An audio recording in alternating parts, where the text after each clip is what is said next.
Assalamualaikum anak-anak. Bagaimana keadaan pagi ini? Tetap semangat kan? Baik, sebelum Ibu mulai pembelajaran pagi hari ini, kita awali dengan berdoa bersama agar pembelajaran pada pagi hari ini dapat berjalan dengan lancar. Tentunya bermanfaat bagi kita semua. Berdoa, mulai. Selesai. Anak-anak, pada pagi hari ini, Ibu akan menyampaikan materi pembelajaran kelas 4, tema 3, yaitu peduli terhadap makhluk hidup. Subtema 1, yaitu hewan dan tumbuhan di lingkungan rumahku, pembelajaran 1. Tujuan pembelajaran hari ini adalah siswa diharapkan mampu menuliskan tahapan pertumbuhan padi dengan benar. Tujuan yang kedua yaitu siswa diharapkan mampu mengidentifikasi karakteristik dataran tinggi, dataran rendah, dan pantai, serta pemanfaatan sumber daya alam bagi kesejahteraan masyarakat. Anak-anak, di sekitar kita tentunya banyak sekali terdapat macam-macam tumbuhan.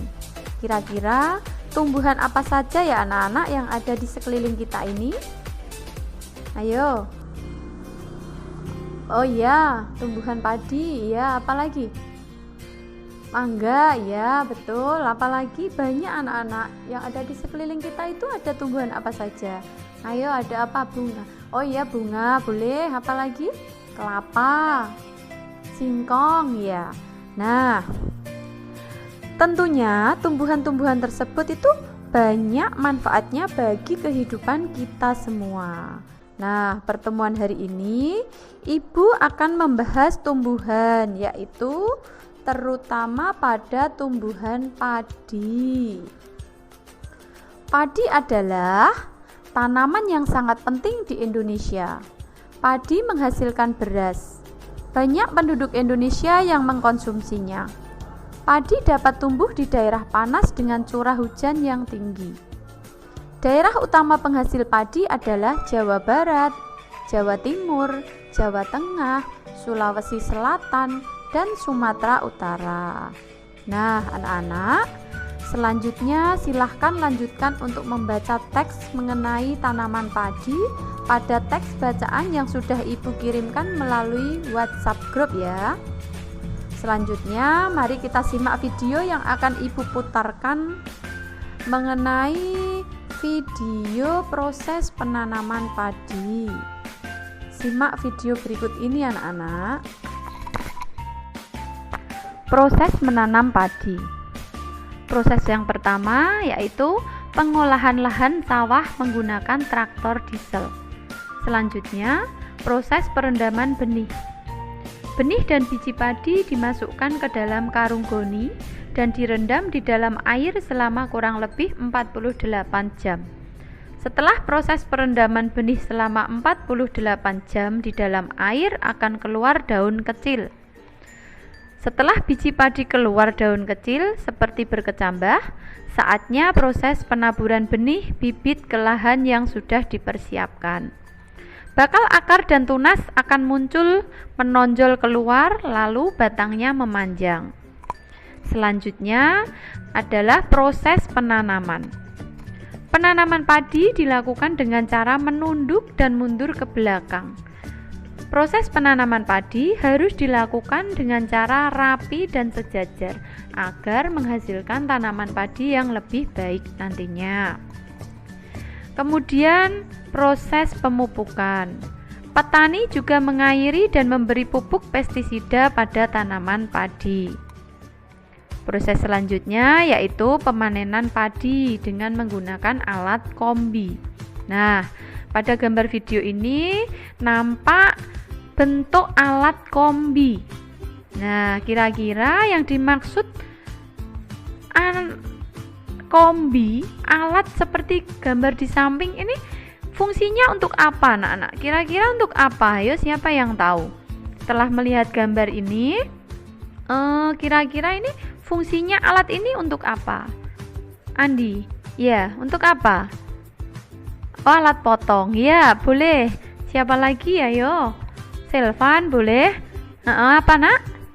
Oh, untuk perontok padi. Oh iya, pinter. Ya boleh.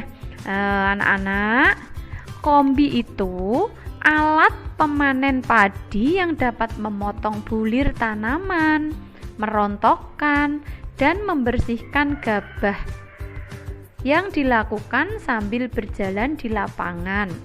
Tentunya dengan menggunakan alat kombi ini, waktu pemangkasan padi akan lebih cepat dan lebih hemat. Nah, setelah proses pemanenan, diadakan pengeringan padi, yaitu dengan cara menjemur di halaman sekitar rumah. Kemudian yang terakhir adalah proses pengolahan padi menjadi beras.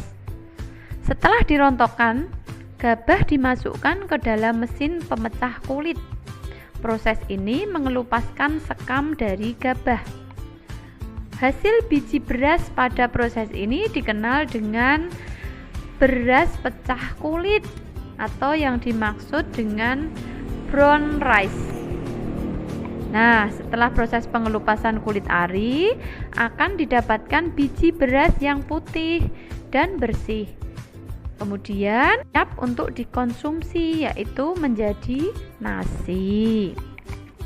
Anak-anak, perlu kalian ketahui bahwa padi hanya dapat ditanam di dataran rendah karena padi membutuhkan air yang cukup. Sebaliknya, padi tidak dapat ditanam di daerah dataran tinggi maupun di daerah pantai. Nah, Bu Win akan menerangkan bagaimana atau apa yang dimaksud dengan dataran rendah, dataran tinggi, serta pantai. Yang pertama, dataran rendah. Dataran rendah adalah permukaan bumi yang datar dengan ketinggian kurang dari 200 meter dari atas permukaan laut. Pada umumnya, dataran rendah berada di sekitar pesisir pantai.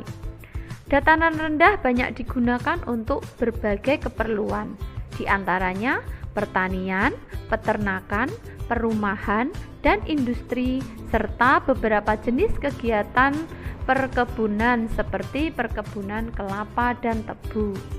Ciri-ciri dari dataran rendah yaitu ketinggian dataran rendah itu di bawah 600 meter dari permukaan laut. Daerahnya mendatar dengan hamparan tanah yang luas. Ciri-ciri selanjutnya yaitu tersedianya air yang cukup untuk kehidupan. Di dataran rendah, dataran tinggi. Dataran tinggi adalah permukaan bumi yang ketinggiannya 500 meter di atas permukaan laut. Dataran tinggi biasanya dimanfaatkan untuk peristirahatan, objek wisata, dan usaha perkebunan. Contoh tanaman yang ada di dataran tinggi yaitu salah satunya stroberi, teh, kubis, kopi, dan masih banyak lagi. Ciri-ciri dari dataran tinggi yaitu memiliki iklim yang sejuk. Ciri yang kedua, memiliki ketinggian 500 hingga 1500 meter di atas permukaan laut. Suhu pada dataran tinggi berkisar 10 hingga 20 derajat Celcius. Dataran tinggi memiliki amplitudo suhu harian dan juga suhu tahunan yang besar, serta curah hujan yang sangat rendah. Yang ketiga, pantai. Pantai adalah daerah yang berbatasan langsung dengan laut. Pantai ada yang landai dan ada pula yang terjal. Pantai yang landai biasanya digunakan untuk objek wisata. Pantai dapat dimanfaatkan manusia sebagai tempat wisata, nelayan mencari ikan, menanam rumput laut, dan lain-lain. Ciri-ciri dari pantai yaitu yang pertama, terdapat tumbuhan yang memiliki akar napas yang berguna untuk beradaptasi karena daerah pasang laut itu berlumpur. Ciri yang kedua, terdapat hamparan pasir yang sangat luas. Ciri yang ketiga, banyak hewan-hewan laut seperti kura-kura, kepiting, yuyu rumpung, dan hewan laut lainnya. Nah, anak-anak, sekian pembelajaran pada hari ini. Jangan lupa untuk mengerjakan LKPD-nya dengan mengeklik link Kahoot dan link Google Form yang sudah Ibu sertakan di deskripsi video pembelajaran ya. Selamat mengerjakan anak-anak. Pesan dari Ibu, ingat, sayangi bukumu, belajar yang rajin dan semangat. Wassalamualaikum warahmatullahi wabarakatuh.